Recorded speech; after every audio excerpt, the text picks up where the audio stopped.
दोस्तों, रतनलाल बोल रहा हूं और आप देख रहे हैं अम्बेडकरनामा। दलित एजेंडा जारी है। जैसा कि आप जानते हैं, लगातार चंद्रभान प्रसाद जी अम्बेडकरनामा पर अपनी बात रख रहे हैं और दलित एजेंडा को पुश कर रहे हैं। राहुल गांधी भारत जोड़ो यात्रा पर है, सरकार बड़ी बड़ी बातें कर रही है, लेकिन दलित एजेंडा पीछे जा रहा है। तो इस क्या मसला है, क्या होगा? चुनाव भी आने वाला है 2024 में, तो दलित इंटेलेक्चुअल्स की तरफ से दलित समाज के लिए दलित एजेंडा क्या होना चाहिए, ये एपिसोड इसी पर आधारित है। और पूरा चंद्रभान जी को पूरा सुनिए, बच्चों को भी सुनाइए और शेयर सब्सक्राइब करते रहिए अम्बेडकरनामा। स्वागत है Chandrabhan ji. Thank you professor. और दलित एजेंडा जो सीरीज चला रहे हैं आप, इससे जो दलित एजेंडा दलित समाज खो चुका था, शायद 2024 के इलेक्शन तक अम्बेडकरनामा उसको फिर से खड़ा कर सके। शुक्रिया सर। तो इसकी शुरुआत मैं आपसे एक प्रश्न करना चाहता हूँ जी।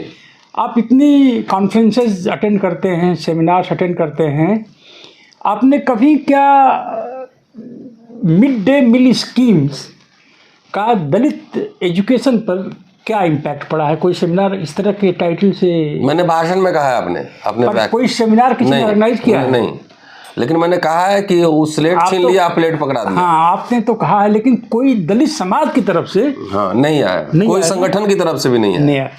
तो देखिए, थोड़ा बहुत अमेरिका का हमारा अनुभव है जी।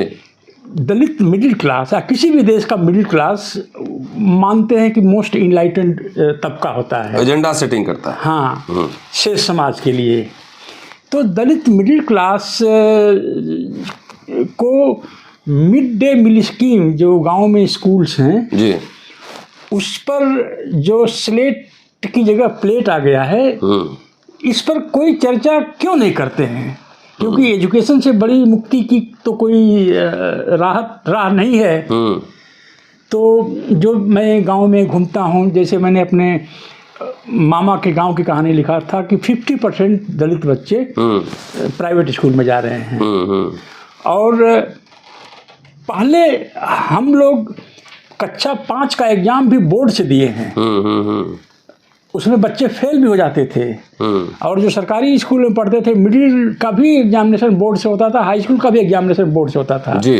कक्षा 5 के एग्जामिनेशन में हम लोग को लट्ठे वाला सवाल हल करना पड़ता था, आलेख लिखना पड़ता था, उसका मूल्यांकन होता था, सरकंडी वाला कलम दवा से है। तो अब प्राइमरी स्कूल या हाई स्कूल कक्षा 8 पास दलित जो बच्चे हैं जी, अपने माता पिता का नाम नहीं लिख पाते ठीक से। तो आज पूरा एजुकेशन पे ही चर्चा करेंगे, दलित एजेंडा एंड एजुकेशन। क्योंकि बाबा साहब के हिसाब से भी और दुनिया का यह अनुभव है कि एजुकेशन से बड़ा कोई हथियार नहीं है आगे बढ़ने का जी।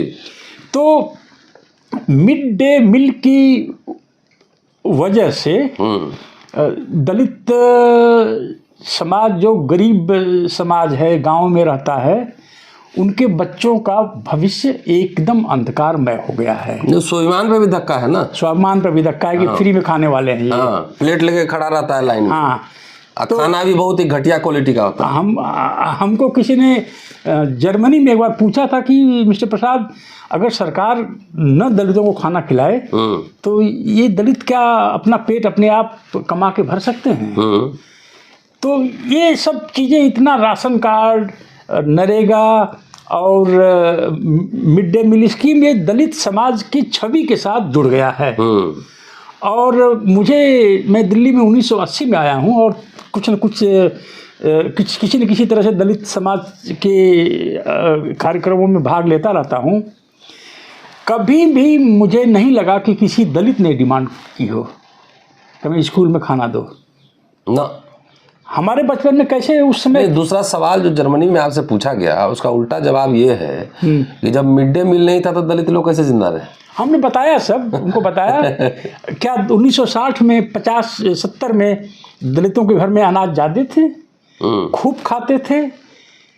तो अगर 70 में 60 में जब पूरे भारत में फूड की कमी थी, अमेरिका से PL 480 के तहत से गेहूं आता था, मक्का आता था, तो अभी सरकारें हैं कि दलितों का पेट भरे उनका स्वास्थ्य अच्छा रहे, इस पर ज़्यादा ध्यान है, उनका ज्ञान बढ़े, एजुकेशन बढ़े, डिग्री बढ़े, इस पर ध्यान नहीं है।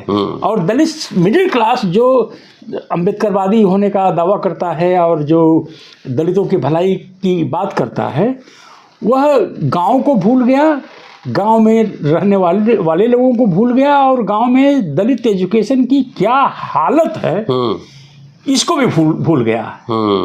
और स्कूल जो है अब खाने के तबेले के रूप में तब्दील हो चुके हैं, खिचड़ी। तो आप क्या, हम लोगों को इस पर चिंता नहीं करनी चाहिए क्या? सरकार से ये नहीं मांग करनी चाहिए कि, अभी सरकार पे आता हूं मैं, उसके पहले और सवाल है कि 7 दशक में एक बड़ा मिडिल क्लास तैयार हुआ, कांशीराम जी ने बाम से बनाया, और देने के लिए सिर्फ मिडिल क्लास नौकरी पेशा वर्ग के पास ही पैसा था और नहीं था पैसा। क्योंकि दलित बिजनेसमैन बहुत नहीं था, जमींदार भी नहीं था, तो जो नौकरी पेशा वर्ग तैयार हुआ उसी ने सब किया, उसी ने जो है कंट्रीब्यूशन किया। बाम से को अभी कई लोग दावा भी कर रहे हैं कि करोड़ों चंदा आता है साल का। तो मेरी दिलचस्पी ये जानने में है कि क्या इन लोगों ने शिक्षा को लेकर कोई स्कूल, कॉलेज, यूनिवर्सिटी या इस तरह कोई प्रयास किया कि खोला जाए या उससे बहस की जाए? बड़ा संगठन, करोड़ों का चंदा आता है। हमने एक बार कोशिश किया था, उसमें हम फेल हो गए। ये दलित समाज जो है एब्स्ट्रैक्ट मुद्दों पर भटक गया है, अमूर्त, कि ब्राह्मण को बाहर कर देंगे। हाँ, जो जिसको नहीं देख सकते हैं आप, जिसको न सुन सकते हैं, और जो दलित जीवन को प्रभावित करता है, उसको हम लोगों ने एकदम छोड़ दिया है। ठीक है। तो अगर मान लीजिए हम ये कहें कि ये मिड डे मील हटाओ, उसकी जगह उसी खर्चे में इंग्लिश का एक टीचर वहाँ लगाओ जो दलितों को ABCD दे, तो इस पर अगर दलित समाज इस तरह से अगर नहीं सोचता है, आवाज़ नहीं उठाता है, तो जो सरकारें हैं वो सोचती है मिड डे मील खा करके खुश हैं। और आपने देखा होगा बचपन में, अगर आप याद करें, आप तो यंग हैं शायद, उतना नहीं मालूम हो आपको, जमींदार जब शादी होती थी उनके यहाँ, अपर कास्ट लैंडलॉर्ड के यहाँ, तो अगर बाराती 500, अगर कुल मिला के 1000 लोगों को खाना खिलाना है तो 1300 खाना बनाते थे 1300 लोगों के लिए, कि नेक्स्ट डे सुबह ये लोग दलित महिलाएं आएंगी और बचा हुआ खाना लेके जाएंगी। और जो उसमें नहीं जाता था, सब बर्तन लेके जाते थे, जो उसमें नहीं जाता था वो सोचते थे कि हमारे खिलाफ विद्रोह कर रहा है, हमारा छूटा हुआ खाना लेने नहीं आया। वही दलित स्वाभिमानी हो गया है। हाँ, स्वाभिमानी हो गया है। तो उसी तरह के लोग जो है दलितों को मिड डे मील स्कीम दे रहे हैं। तो इसके खिलाफ दलित समाज में विद्रोह नहीं होना चाहिए। आप बताइए, जो बच्चा मिडिल पास कर गया और उसको अपने माता पिता का नाम लिखने नहीं आ रहा है, जिसको बीच का पहाड़ा तक का पहाड़ा याद नहीं है, वह कैसा? हम लोग को स्कूल में उल्टा सिखाया जाता था, उल्टा पहाड़ा पढ़ना याद है? गिनती 99, 98, 97, 96, 95, 94, 93 सुपर टेस्ट था वो। हाँ, कि पहले 1 से 100 तक, और फिर 100 से 1 तक। याद है ना, स्कूल में हम लोग को रटवाया जाता था। यस, वही तरीका था, अभी भी याद है मुझे। तो अब ये जो है, अगर मिड डे मील स्कीम से मैं समझता हूँ दलितों की छवि और दलितों की एजुकेशन जितना डैमेज हो सकती है वो कर दिया। दुनिया में इसका कोई पैरेलल नहीं है, कोई पैरेलल नहीं है। तो अब यूरोप वगैरह में जो इतने मॉडर्नाइज सिस्टम है, उनके मेस हैं, उनका तरीका अलग है। तो ये दलितों का, गरीब दलितों का जो एजुकेशन है वो बर्बाद हो चुका है। एक एक्सपेरिमेंट मैंने देखा है, तेलंगाना में गया था, IPS ऑफिसर है RS प्रवीण, अब तो रिजाइन कर हमने भी देखा है। और उन्होंने सरकारी पैसे का ही इस्तेमाल करके सही ढंग से किया है, और बहुत बढ़िया, मतलब 3-3 लाख की मशीन लगी है रोटी बनाने की, बढ़िया किचन है। देखा हमने, बच्चे अंग्रेजी बोलते हैं। वो अमेरिका, ऑस्ट्रेलिया, दिल्ली विश्वविद्यालय सब जगह पढ़ रहे हैं। एक व्यक्ति, एक ब्यूरोक्रेट के दिमाग में ये बात आई तो पूरा तब्दील कर दिया तेलंगाना एकदम का एरिया। तो सरकारी पैसे से।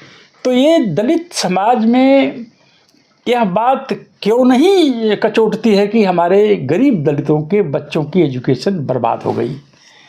और हिंदी पट्टी में ज़्यादा प्रॉब्लम है, ऑल ओवर इंडिया है। हिंदी पट्टी में ज़्यादा है मुझे लगता है। हिंदी हम इसको साउथ में अगर जाएंगे तो थोड़ा बहुत बेहतर है। वो तो क्रिश्चियनिटी वगैरह का कुछ प्रभाव है। जी। नॉर्थ इंडिया में ज़्यादा बर्बाद है, हो सकता है, सही कह रहे हो आप। और आप थोड़ा और आगे जाइए, और जो हॉस्टल्स हैं जो है शेड्यूल कास्ट का छात्रा, अम्बेडकर छात्रावास, तो हम आप जैसे जो अम्बेडकरवादी हैं और ज़्यादा पढ़े लिखे हैं बाबा साहब के बारे में जी, इनमें से मैं चैलेंज करता हूं कि कोई दलित छात्रावास के हॉस्टल्स में बाथरूम में चला जाए। जब तक उसका पेट नहीं खराब होगा तब तक वहाँ बैठ नहीं सकता एक मिनट के लिए वो।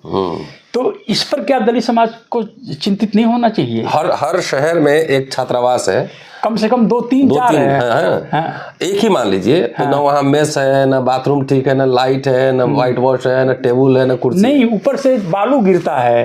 हाँ, एक कमरे में 10-10, 8-8 बच्चे रहते हैं, और बाथरूम इतना घटिया, इतना गंदा, उससे गंदी कोई चीज़ दुनिया में नहीं हो सकती है। तो क्या दलित समाज जो सजग दलित समाज है, क्या उसके लिए चिंता की बात नहीं होनी चाहिए? क्योंकि इन हॉस्टल्स में तो दलितों में भी अत्यंत निर्धन वो पढ़ते हैं, पुअर परिवारों को बच्चे इसमें आगे पढ़ते हैं जी। तो शाहजहांपुर में तो एक लड़कियों का हॉस्टल है, दलित लड़कियों का हॉस्टल, उसमें दरवाजा तक नहीं है, डोर तक नहीं है। तो दलित समाज का जो चेतना के केंद्र में क्यों नहीं है? हम सवाल वही जो पहले से मैंने सवाल किया था, जैसे मैं इंडिविजुअल हूँ, आप इंडिविजुअल हैं, अम्बेडकरनामा के माध्यम से सवाल हम लोग लगातार उठा रहे हैं। हमारा काम सवाल उठाना है और उसका जवाब तलाशना है। और कोई हम लोग दावा नहीं करते हैं कोई बड़ा संगठन चला रहे हैं, चाहे चंदा ले रहे हैं, चाहे मिशन चला रहे हैं। तो बहुत सारे लोग कह रहे हैं कि 40-40 साल से मिशन चला रहे हैं। अब कौन सा मिशन है, हमको तो ढूंढ रहा हूँ, वो पता ही नहीं लग रहा है। वो खाली मिशन चला रहे हैं, तो क्या उनके संगठन उस शहर में होंगे तो उनकी जिम्मेदारी नहीं है? करोड़ों चंदा भी ले रहे हैं, अब मिशन भी चला रहे हैं 40-50 साल से। तो उनके एजेंडा में ये हॉस्टल, स्कूल, एजुकेशन, ये सब नहीं है ना, कहीं भी दूर दूर तक नहीं है। क्या है उनके एजेंडा में फिर?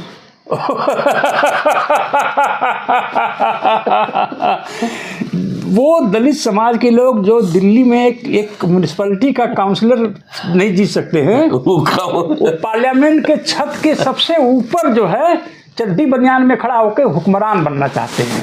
इसने सारी दलित समस्याओं को एकदम छोड़ दिया है, और आम दलित समाज की समस्याओं या तो कह रहा है कि ब्राह्मण को विदेशी बाहर भगाओ। हाँ, वो विदेशी उसको बाहर भगा दो, और दलित मिडिल क्लास में इससे जो है एक करिश्मा, मतलब हाँ, उसमें कुछ गुदगुदी प्राप्त होती है, बिजली करंट दौड़ता है। हाँ, करंट दौड़ता है कि ब्राह्मणों को यूरोशिया छोड़ के आएंगे। हाँ, एक कैसे संभव है इतना डिसलोकेशन, इतनी बड़ी पॉपुलेशन का? नहीं, दूसरा अम्बेडकर साहब तो संविधान में प्रोविजन कर गए कि जिसका जन्म हुआ, रह गया, हो गया, सिटीजन हो गया, खत्म हो गया। अब ये दलित समाज में देखिए, मैं कई बार मजाक में कहता हूँ, अगर मान लीजिए कि दिल्ली यूनिवर्सिटी का एरिया जो है एक कॉन्स्टिट्यूएंसी बना दिया जाए, और इस पर टाटा के लिए सीट रिजर्व कर दी जाए, गोदरेज की, ये यहाँ से एमपी यही होंगे, और उसमें गोदरेज ये प्रॉमिस करें, गोदरेज ने बाबा साहब को हेल्प किया था ना एक बार, तो ये प्रॉमिस कर, और टाटा ने नारायण साहब को विदेश भेजा था पढ़ने के लिए, वजीफा दिया था, तो वो एक है कि हर साल हम इस कॉन्स्टिट्यूएंसी से 1000 दलितों को विदेश भेजेंगे फ्री में, अमेरिका, इंग्लैंड वगैरह जहाँ भी जाए, और हर एक के खाते में 1 तारीख को 1 लाख रुपया फ्री आ जाएगा, और वो इनकम टैक्स से छूट रहेगी उस पैसे पर, और बिजली फ्री होगी, और सबके घर में एक एसी डाल दिया जाएगा, और जो ही नौकरी लायक बच्चा हो, जिस तरह की नौकरी हम देंगे अपनी कंपनी में, एक प्रॉमिस वो हो। और एक प्रॉमिस दलित मिशनरी कोई है, मिशन वाले दलित हैं, उनको वो चुनाव में पर्चा भरे, और उनके मैनिफेस्टो में हो कि हम ब्राह्मणों को यूरोशिया भेजेंगे, हम हुक्मरान बनेंगे, और पार्लियामेंट की छत पर खड़ा होकर डांस करेंगे।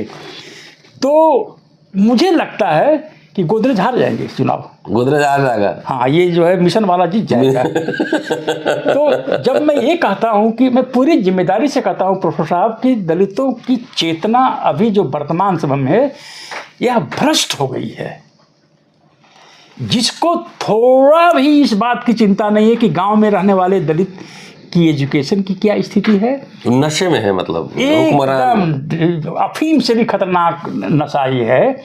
और कितनी मुसीबत के साथ दलित बच्चे दलित हॉस्टल्स में पढ़ते हैं। और अब तो और जो पहले का प्राप्त था, पहले प्राइवेट कॉलेजेस जो है BHB TCV और ये सब जो है इंजीनियरिंग के कुछ, सबसे पहली प्राथमिकता दलितों को एडमिशन देने में होती थी, क्योंकि उनकी पूरी फी आ जाती थी, सरकार से आ जाती थी और वजीफा आ जाता था।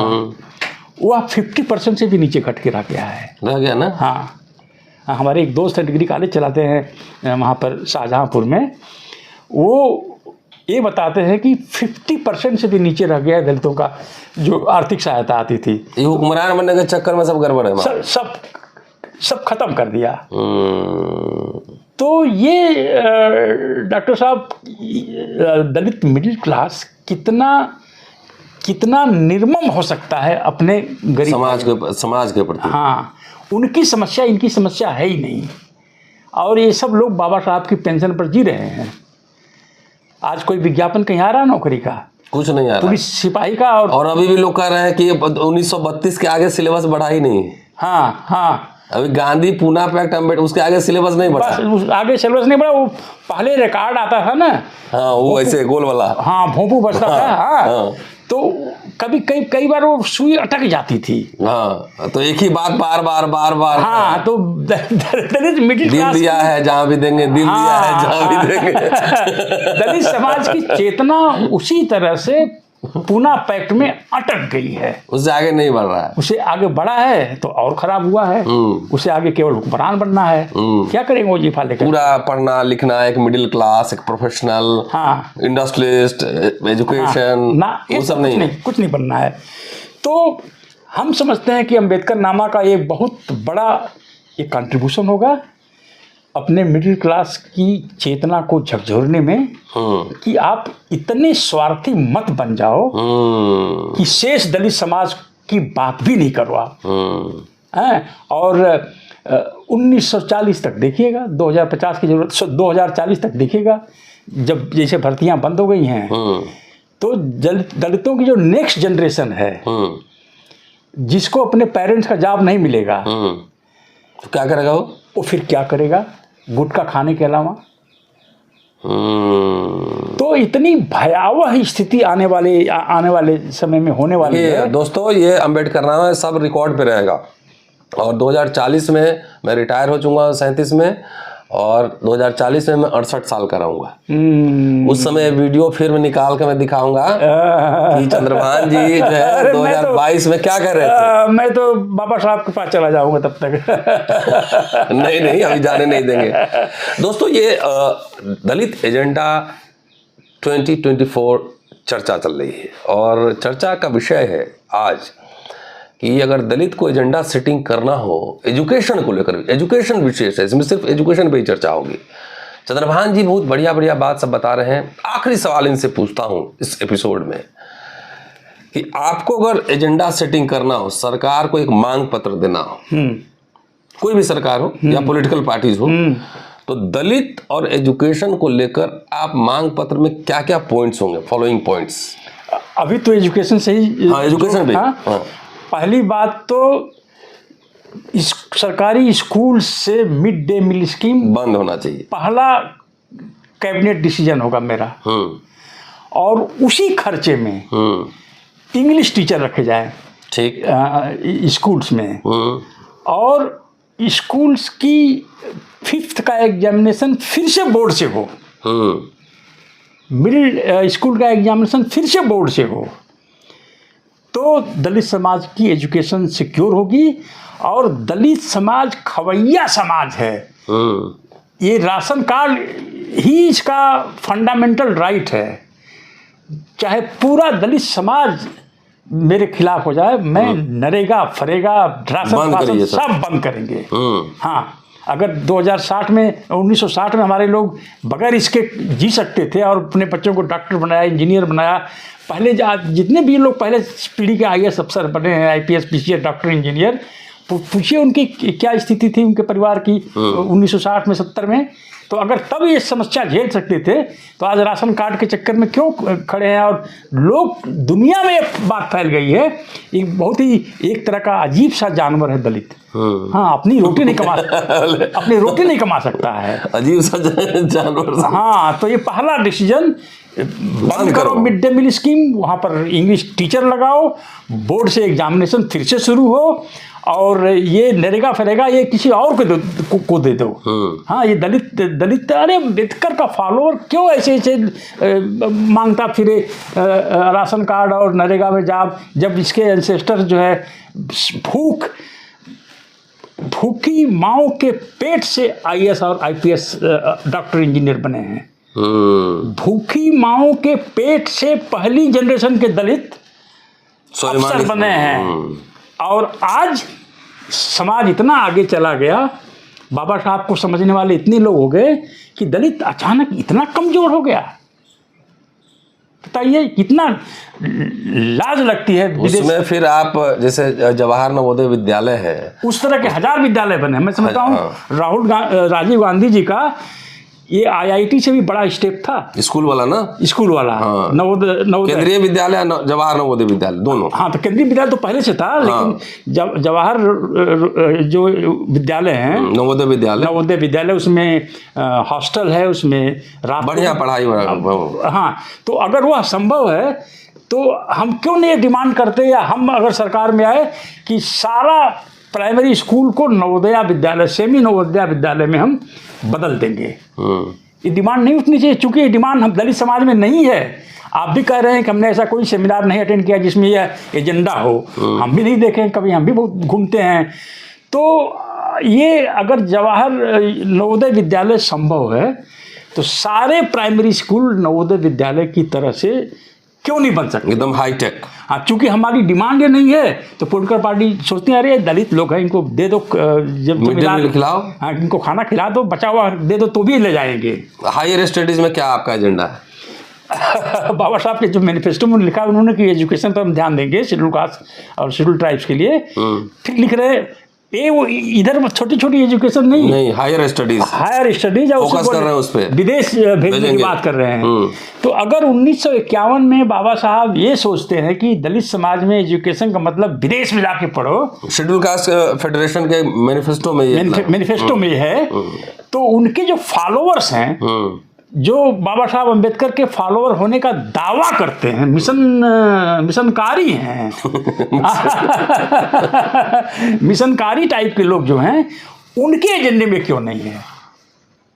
लेकिन अब अम्बेडकर नामा के एजेंडे में है, 2 बच्चे विदेश में पढ़ रहे हैं। बिल्कुल, आप इसीलिए तो मैं कह रहा हूँ कि हमारा दलित समाज थोड़ा कंजूस भी है। इस काम के लिए पैसा नहीं देता है। दे दिया था, लेकिन दे दिया था। अरे तो आप जैसी आपकी जो एक पर्सनालिटी है, जो छवि है, जो ज्ञान है, जिस संस्थान से जुड़े हुए हैं, हिंदू कॉलेज भारत के 10 कॉलेजेस में से हुआ करता था, तो आपके कहने पर तो 1 लाख की जगह 10 लाख आना चाहिए। आप बताइए, पब्लिक सेक्टर में जो ऑयल कंपनीज के जो 30 साल का जो अफसर है, 4.5 लाख रुपए महीने में बनते हैं, 18,000 रुपये पर डे। तो वो एक दिन का 18,000 इस तरह के मिशन में नहीं दे सकता है। प्राइमरी स्कूल के मास्टर साहब को भी आजकल 60-60 हज़ार रुपये मिलते हैं। तो आप एक दिन की तनख्वाह वो नहीं इसमें कंट्रीब्यूट कर सकते हैं। मैं समझता हूँ थोड़ा दलित मिडिल क्लास थोड़ा कंजूस हो गया है। लेकिन हम जानते हैं छात्रों ने बिहार से कुछ मैसेज आए थे मेरे पास कि जेब खर्च काट के 20-20 रुपये भी डाले हैं। हाँ, तो ऐसे लोग भी हैं, लेकिन ऐसे लोग छात्रों ने, और उनका शुक्रिया है, अम्बेडकरनामा शुक्रिया अदा करता है। और ज्योत्सना जो गई है उस समय भी 20-20 रुपये 10-10 रुपये लोगों ने दिए। वो भी गरीब दलित दिए हैं। हाँ, गरीब लोगों ने दिया। और जो पहले जनरेशन के जो सरकारी कर्मचारी थे, पोस्ट ऑफिस में लोग थे, रेलवे में लोग थे, junior engineer, primary school teacher, यह खूब चंदा देते थे। उनकी नेक्स्ट जनरेशन जो है मिशनकारी हो गई है। और वो पार्लियामेंट के छत पर जाकर अंडरवियर बनियान में वहाँ से डांस करेगी। इस गांव के दलित के स्कूल में पढ़ाई ख़त्म हो गई है, इस पर जो है कोई ध्यान नहीं, कोई कंट्रीब्यूशन नहीं, कोई दान नहीं, कोई ध्यान नहीं। और यह किसी भी समाज को के बर्बादी के ये सिम्टम्स हैं। भविष्य आपका सही नहीं है। हाँ, लड़का दलित समाज उस नौजवान की तरह है जो कक्षा 8 से ही गुटखा खाना शुरू कर दिया है। तो मिशन वाला ये जो बात है ना, एक तरह का गुटखा है। तो ये किसी को बोल दीजिए कि राजनीति छोड़ो, भी पढ़ाई लिखाई करो, नाराज हो जाता है, बुरा लग जाते हैं। अब बताइए, एक दिल्ली जैसे राज्य में एक काउंसलर की सीट नहीं जीत सकते हैं आप। अच्छा, मैं एक सवाल देता हूँ कि जितने हुक्मरान बनने वाले लोग हैं, वो चले जाए, सिर्फ नागपुर का लोकसभा सीट जीत के दिखा दे। हाँ, सब मिलके ना। हाँ, बताइए, हम प्रधानमंत्री मान लेंगे। कैसे 273 सीट लोकसभा की जीत जाएंगे आप? खाली सब मिलके नागपुर में है ना, गडकरी साहब का लोकसभा है उधर, जो भी मंत्री हैं, सब पार्टी मिल जाए इकट्ठा, खाली नागपुर जीत के दिखा दे, हम प्रधानमंत्री मान लेंगे। एक जीत जाएगा, उसी को प्रधानमंत्री मान लेंगे। तो इसलिए जो इंसान जब से सभ्यता बनी है, सबसे उसका डेवलपमेंट का इंजन जो है एजुकेशन है। और आम दलित जो सरकारी स्कूलों में पढ़ता है, उस पर से पूरे दलित मिडिल क्लास का जो मिशनकारी या मशीनरी क्लास जो है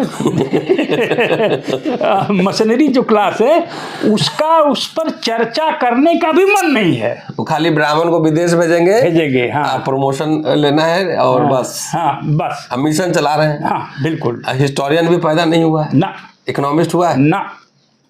बताइए कितने इकोनॉमिस्ट हैं जो ये सब बातें कर रहे हैं। एक मेरा लाइफ का अनुभव है, गांव में जो दलित सबसे पहले शहर भागे, तो जो ज़्यादा डिस्ट्रेस में आए, डिस्ट्रेस में भी आना समाज के लिए मोबिलिटी का एक इंजन हो सकता है।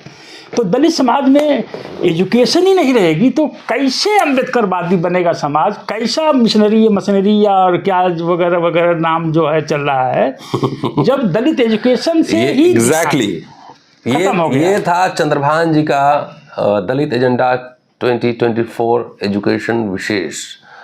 अगले एपिसोड में मिलूंगा तो चंद्रभान जी से बात करेंगे दलित एजेंडा और पूंजीवाद। ठीक है? Yes. Dalit agenda and capitalism. पूरा वीडियो देखिए, शेयर और सब्सक्राइब करते रहिए, बच्चों को भी सुनाइए क्योंकि उनके भविष्य का सवाल है, वही यहाँ पे चर्चा की जा रही है। और अम्बेडकरनामा की कोशिश है कि लगातार आपको रेलेवेंट इशूज से आपको रूबरू कराई जाए। शुक्रिया, जय भीम। जल्दी मिलते हैं अगले एपिसोड में।